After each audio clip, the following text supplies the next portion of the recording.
नमस्ते।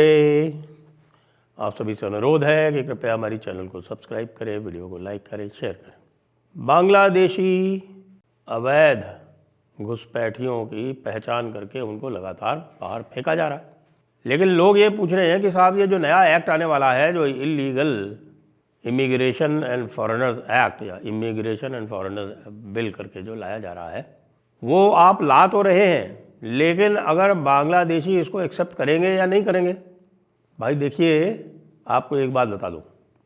पहली बात तो ये है कि बांग्लादेशी ने तो बड़े शहर से, जो भी अमेरिका ने उनको कहा कि तुम्हारे इतने हज़ारों बताए, उन्होंने कोई 8-10 हज़ार तुम्हारे जो है लीगल अभी आइडेंटिफाई हुए हैं, इनको सबको तुरंत ले लो। बांग्लादेश ने कहा जी हुजूर, जी हुजूर।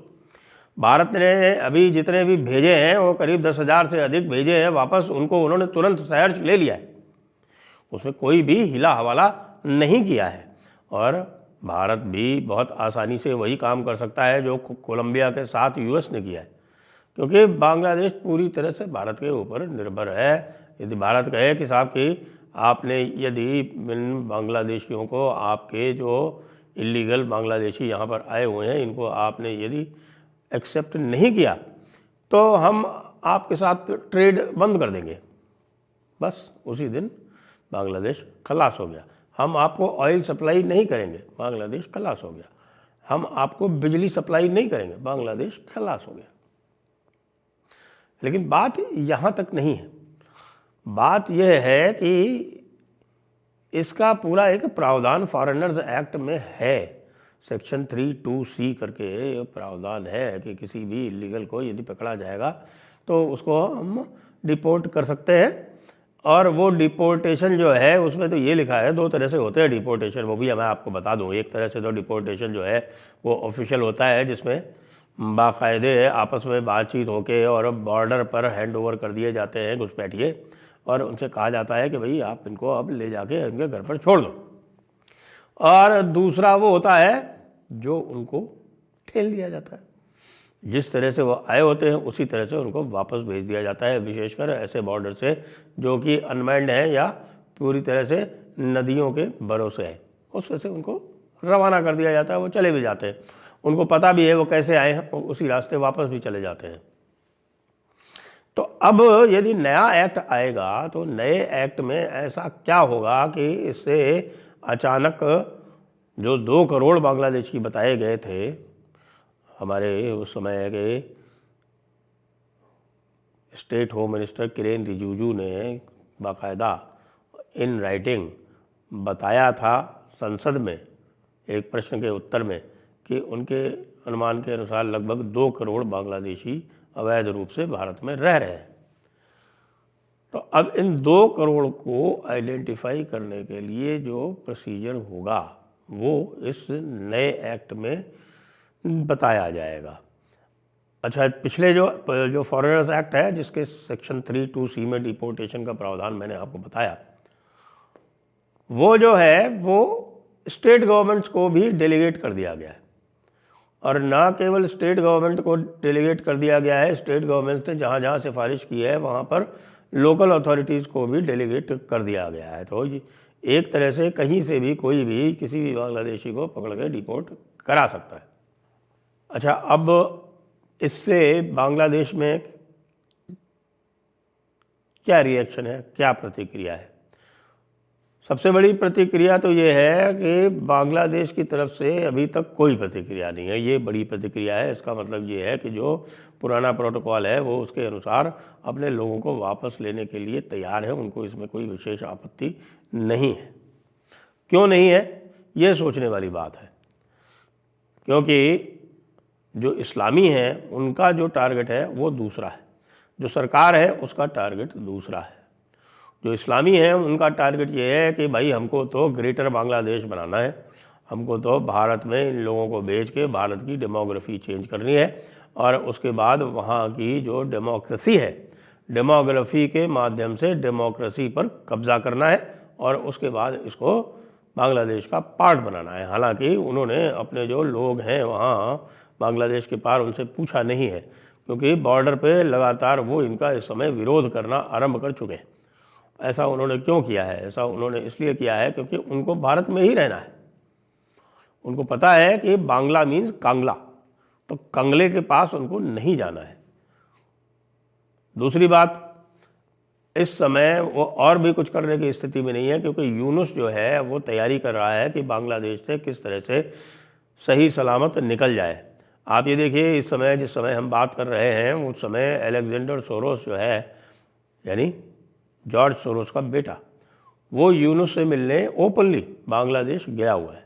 अब आप ये सोचेंगे कि भाई इस तरह से कौन करता है कि अलेक्जेंडर सोरोस ओपनली बैठा हुआ है बांग्लादेश में और गुफ्तगू कर रहा है और उसको कह रहा है कि साहब हम आपकी मदद करेंगे इत्यादि इत्यादि, जबकि सब पूरी दुनिया जानती है कि अब जॉर्ज सोरोस किसी की भी कोई सहायता करने में सक्षम नहीं है।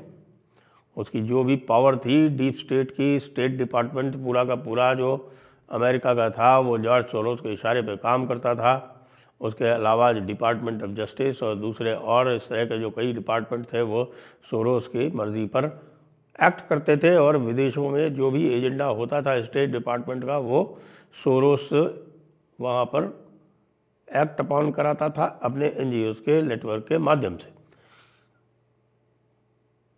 समस्या ये नहीं थी, समस्या ये थी कि जो सरकार का स्टेट डिपार्टमेंट था यूएस गवर्नमेंट का, उसमें और जॉर्ज सोरोस में जो उनके जो ऑब्जेक्टिव्स थे, जो उनके उद्देश्य थे, जो उनके लक्ष्य थे, उनमें बहुत अधिक अंतर था नहीं, दोनों ही एक पेज पर थे।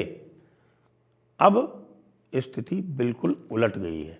अब स्थिति ये है कि जॉर्ज सोरोस दूसरे पेज पर हैं, यानी जॉर्ज सोरोस स्टेट डिपार्टमेंट के बिल्कुल आउट हो गए, क्योंकि वहाँ आ गए मार्को रूबियो, ट्रंप के बिल्कुल खासम खास, China hawk, anti immigration hoc.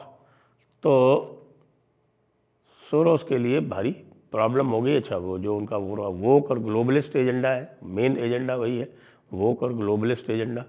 ये लोग जो हैं वो पूरी एक वैश्विक सरकार बना के पूरे विश्व को अपने हिसाब से चलाना चाहते हैं, और इसीलिए जो भी राष्ट्रवादी सरकारें हैं उनके घोर विरोध में रहते हैं।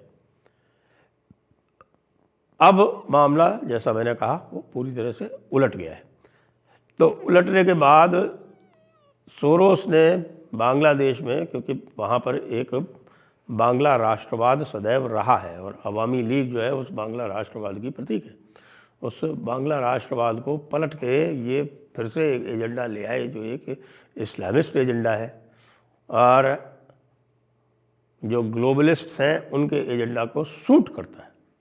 सूट इसलिए करता है क्योंकि इस ग्लोबलिस्ट एजेंडा के माध्यम से वो भारत को न केवल परेशान कर सकते हैं, भारत को वो समस्या भी पैदा कर सकते हैं, हार्म कर सकते हैं। अलेक्जेंडर सोरोस वहाँ इसलिए गया है कि वो यूनुस को ये समझा सके कि यूनुस मियाँ, हो सकता है कि भाई इस समय टेम्परेरी जो वैश्विक मामला है वो ठीक नहीं चल रहा है, लेकिन आप ज़्यादा चिंता ना करें, हम अभी भी आपके साथ खड़े हुए हैं और आपको हम अपना जो हमारा जो भी नेटवर्क है उसके माध्यम से हम आपको सहायता करवाते रहेंगे। ये तो ठीक है, लेकिन यूनुस मन ही मन जान रहा है कि उसके बस में कुछ है नहीं। अब आप ये देखिए, वहाँ पर रेलवे की स्ट्राइक हुई, बड़ी मुश्किल से हाथ पैर जोड़ के किसी तरह से रेलवे की स्ट्राइक को यूनुस ने रुकवाया, और वो भी तब जबकि जो रेलवे की यूनियन थी वो अवामी लीग की यूनियन थी। उसके बाद भी उन्होंने हाथाजोड़ी की, हाथाजोड़ी करके उनको कहा कि भाई इस समय जो है आप ये मत करो। इसके अतिरिक्त और भी कई सारी जो यूनियंस हैं, वहाँ पर लेबर यूनियंस हैं, वहाँ पे इंडस्ट्री यूनियंस हैं, इंडस्ट्री सारी की सारी लगभग जो थी वो अवामी लीग के पास थी, उन्होंने अपनी इंडस्ट्रीज़ बंद कर रखी हैं। तो यूनुस को ये समझ में नहीं आ रहा है क्या करे। दूसरी तरफ बीएनपी में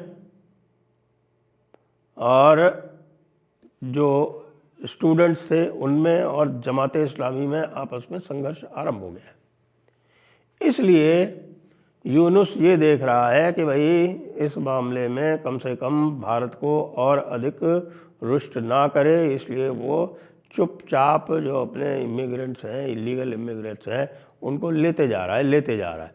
आपने अभी तक नहीं सुना होगा, आप बराबर सुन रहे हैं कि साहब इतने डिपोर्ट कर दिए, उतने डिपोर्ट कर दिए। ये आपने नहीं सुना होगा कि साहब के जो को डिपोर्ट किया उनको बांग्लादेश ने लेने से मना कर दिया ना, ये एक बार भी नहीं आया कहीं पर भी। क्यों नहीं आया? वो इसीलिए नहीं आया है कि यूनुस मियाँ जो हैं वो अपने भाग्य से समझौता कर चुके हैं और अलेक्जेंडर सोरोस के वहाँ जाके उनको ढाढ़स बनाने के बाद भी उन्होंने ना तो केवल भारत ने जो ये कहा है कि वो और स्ट्रिक्ट मेजर्स लाएगा घुसपैठियों के खिलाफ, जिसमें ना केवल रोहिंग्या और बांग्लादेशी हैं, उसमें अवैध कुकी और इस तरह के जो कुकी इत्यादि जो घुसपैठिए हैं मणिपुर इत्यादि में, वहाँ पर भी वो लागू किया जाएगा बड़े सख्ती से। लेकिन उनकी कोई प्रतिक्रिया नहीं आई है। उनकी तो छोड़िए, हमारे अभी तक इस्लामियों की भी प्रतिक्रिया नहीं आई है। इसलिए आप ये समझ सकते हैं कि यूनुस मियाँ कतई इस स्थिति में नहीं है कि भारत जो लार्ज स्केल डिपोर्टेशन प्लान कर रहा है उसको वो किसी भी तरह से रोक पाए या किसी भी तरह से उसका प्रतिरोध कर पाए। तो अब आप देखिए, बिल आने दीजिए। वैसे भी बहुत ज़ोरों शोरों से इस समय पकड़ धकड़ चल रही है बांग्लादेशियों की पूरे भारत में, और ये भी जान लें कि इस समय बांग्लादेशी जो हैं वो भाग रहे हैं अपने बॉर्डर की तरफ, और बहुत सारे जो हैं वो चुपचाप जो जिस रूट से गुप्त रूट से आए थे उसी गुप्त रूट से वो वापस भी जा रहे हैं। एक झटके से आप देखिए कि इस समस्या के समाधान में बहुत एक बड़ा संकेत मिल गया है, और उस संकेत को लेके ना केवल राज्य सरकारें कार्य कर रही हैं, अपितु केंद्र सरकार ने भी निर्देश सभी जगह दे दिए हैं कि भाई जितने पकड़ सको उतने पकड़ लो। जय हिंद, जय भारत, वंदे मातरम।